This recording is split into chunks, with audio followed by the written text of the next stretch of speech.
कांग्रेस की गुटबाजी ने मचा दी खलबली।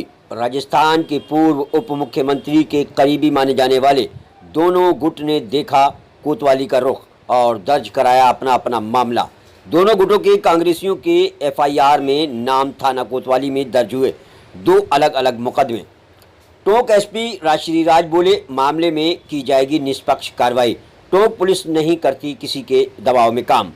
सरपंच अध्यक्ष मुकेश मीणा ने अपने सरपंचों के साथ दिया 5 दिन का अल्टीमेटम।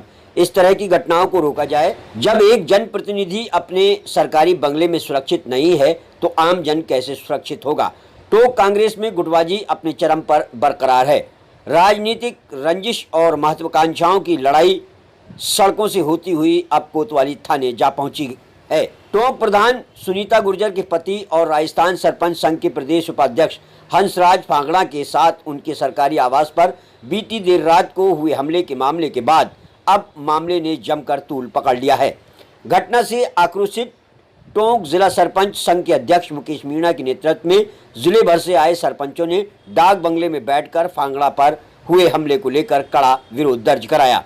सरपंच संघ के बैनर तले डाक बंगले से एसपी ऑफिस और कलेक्ट्रेट तक रैली निकालकर नारेबाजी भी की। साथ ही कलेक्टर को एसपी को ज्ञापन सौंपते हुए मामले में नामजद आरोपियों पर कार्रवाई की मांग की है। साथ ही 5 दिन में कार्रवाई नहीं होने पर सड़क पर उतरकर आंदोलन की चेतावनी दी है। वहीं दूसरी ओर कांग्रेसी पार्षद और प्रदेश कांग्रेस कमेटी सदस्य सुनील बंसल ने भी कोतवाली थाने पहुंचकर सरपंच हंसराज फांगड़ा के खिलाफ फोन पर अभद्र भाषा का प्रयोग करने और मारपीट करने के मामले को लेकर नामजद रिपोर्ट दर्ज कराई है। पीसीसी सदस्य बंसल का आरोप है कि हंसराज फांगड़ा जिले में गुटबाजी को बढ़ावा दे रहे हैं। फिलहाल दोनों गुटों की ओर से दर्ज किए गए मामलों की जांच फिलहाल शहर कोतवाल जितेंद्र सिंह चारण को सौंपी गई। पूरे मामले को लेकर टोंक एसपी राशिराज ने जानकारी देते हुए बताया कि प्रकरण में दोनों पक्षों की ओर से कोतवाली थाने में मामले दर्ज किए गए हैं, जिस पर नियमानुसार निष्पक्ष कार्रवाई की जाएगी। आपको बता दें, टोंक विधायक सचिन पायलट का टोंक दौरे के दौरान हंसराज फांगड़ा और कांग्रेस नेता राम सिंह मुकुल का भी झगड़ा हो गया था, जिससे पायलट के दोनों करीबी माने जाते हैं। उसके बाद इस घटना से शहर में चर्चा का विषय बना हुआ है कि राजस्थान सरकार के मुख्यमंत्री अशोक गहलोत और राजस्थान के पूर्व उप मुख्यमंत्री सचिन पायलट सरकार रिपीट के दावे कर रहे हैं और टोंक में कांग्रेसियों की गुटबाजी सरकार को रिपीट की ओर ढकेल रही है।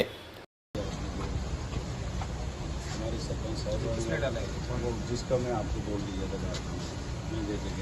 वो तो अलग चीज है। अभी दो चीजों को मिक्स मत करें। अभी ज्ञापन आप कुछ और दे रहे हैं और बात कुछ और बता रहे हैं। ये सेम इस तरह का बढ़ेगा सर, ये बढ़ता जा रहा है। तो ये इनमें नाम ग्राम पंचायत बरनी, सरपंच मुकेश मीणा, जिला सरपंच संघ अध्यक्ष। किस तरीके का आक्रोश है, क्या क्या है आक्रोश? ये हमारे ये अभी कुछ दिनों पहले आपको पता है कि हमारे अधिकारी के साथ हुई, उससे पहले कई बारी सरपंचों के साथ हुई। जो रात को जो वाकई जो घटा, करीबन 150-200 लोग कि जो यहाँ पे उनको घर पे हवास में मारने के लिए आ गए, तो ये सही नहीं है। ये जनप्रतिनिधियों की जो साथ में हो रहा है, तो आम जनता तो फिर सेफ ही नहीं है। जब आज जनप्रतिनिधि के अंदर 150-150 लोग अगर इस तरह के जो हमला करने आ रहे हैं, तो आम आदमी का तो फिर रोड पर निकलना ही बहुत वो हो जाएगा।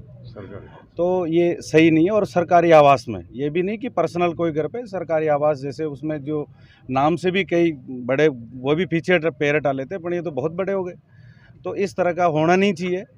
और अगर ऐसा ही चलता रहा और इनमें जो शिकंजा, अगर पुलिस प्रशासन अगर एक्शन नहीं लेती है, तो मैं मानता हूँ कि आने वाले टाइम पे आम आदमी का घूमना फिरना बहुत दुर्बल हो जाएगा।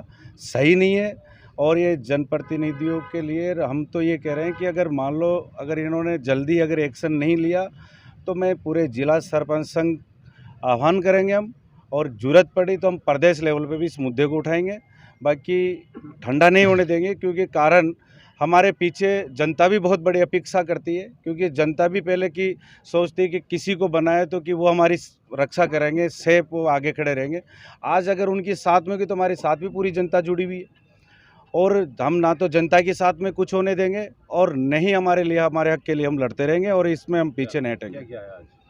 आज हम एक शांतिपूर्ण तरीके से एसपी साहब को और कलेक्टर मैडम को ज्ञापन देंगे कि ये जल्दी से जल्दी कार्रवाई करें, और 5 दिन का हम इसमें अल्टीमेट दे रहे हैं कि पूरी जांच करे, न स्वार्थ भावना से, किसी के कोई प्रेशर में नहीं आए, किसी नेता नांगला किसी के प्रेशर में नहीं आए। इनकी पूरी ईमानदारी ये खुद निभाए और दोषियों को सजा दे, गलत है उनको सजा दे, बस हम तो ये चाहते हैं। अगर कार्रवाई नहीं होगी 5 दिन बाद में तो फिर हम बड़ा आंदोलन करेंगे। पूरा जिले सरपंच संघ के इकट्ठे होंगे और हमारी साथ में डीआर, सीआर, सब जनप्रतिनिधि, पंचायत राज के तमाम, उनको आपके चैनल के माध्यम से आग्रह करना चाहूँगा कि वो हमारा साथ देंगे इसके अंदर, क्योंकि वो भी जनता की सेवा कर रहे हैं, हम भी जनता की सेवा कर रहे हैं। उनको भी जनता बना के भेजी, हमें भी जनता बना के भेजी। नाम और बदनाम बता दें। सुनील बंसल, सदस्य राजस्थान प्रदेश कांग्रेस कमेटी एवं संयोजक शांति एवं अहिंसा विभाग। इस तरीके का प्रकरण एक सामने आया है, एफआईआर आपके खिलाफ हुई है, क्या पूरा प्रकरण है? आज आप भी कार्रवाई के लिए कोतवाली पहुंचे हैं, किस तरीके का मामला है, क्या करेंगे आप? प्रधान सुनीता फागना का हस्बैंड है हंसराज फागना, जो सरपंच भी है, और पिछले कई दिनों से वो मेरे लिए अनकर बातें कर रहा था। मैंने इसको एक सीधा सा फ़ोन किया, हंसराज जी आपकी और मेरी क्या दुश्मनी है? उसने डायरेक्ट मुझे बनी और बदतमीजी करी, और मेरे पर प्रूफ है इस बात का। उसने माबेन करी, जम के माबेन करी कि बढ़िया तेरी हिम्मत कैसे हुई और कुछ बात नहीं। तो मैंने कहा प्रधान जी ऐसी क्या बात है यार, आप इतनी गालियाँ क्यों बक रहे हो? कि तेरे में दम है तो तू आ जा। और मुझे माबेन करी और मुझे ये कहा चल तू घर आ, बात करनी है। तो मैं घर पहुँचा उसके, तो वहाँ पहले से बहुत सारे लोग खड़े कर रखे थे उसने जमा, और हम 3-4 साथी, हंसराज जी गाता, राम सिंह जी मुकुल और मैं, साथ में मेरा भतीजा था, उसको लेके पहुँचा। तो उसने आते ही घर से जाने कौन कौन लोग आए मैं किसी को नहीं जानता, लेकिन लकड़ियाँ लेके आ गए और हम पे हमला कर दिया, और मेरे गले में एक चेन थी उसको छीन ली गई। क्या विधिक कार्रवाई के लिए होते हैं, किस तरीके की एफआईआर ये क्या चाहते हैं? हम चाहते हैं आरोपी के खिलाफ सख्त कार्रवाई हो, और झूठे फर्जी आदमी है वो 1 नंबर का, जो उसके खिलाफ कानूनी कार्रवाई होनी चाहिए, उसको गिरफ्तार करके मुझे इंसाफ मिलना चाहिए। देखिए शिकायत दी है अभी कोतवाली? हाँ, मैंने एफआईआर दर्ज करा दी कोतवाली में, और उसमें सारी बातें मैंने दर्ज करा दी। नहीं, मैं तो कारण ये था कि हम 5-7 जने ही थे, उसके लोग वहाँ ऑलरेडी खड़े थे, कोतवाल साहब और डिप्टी साहब भी पहुँच गए, ऐसी कोई बात ही नहीं हुई। तहसील के बाहर के वहाँ से हम वापस आ गए उससे बात करके, क्योंकि उसने आते ही माना बहन और गाली गलौज शुरू कर दी। हमने सोचा ये मारपीट करेंगे, तो हम तो डर की वजह से वापस भाग गए।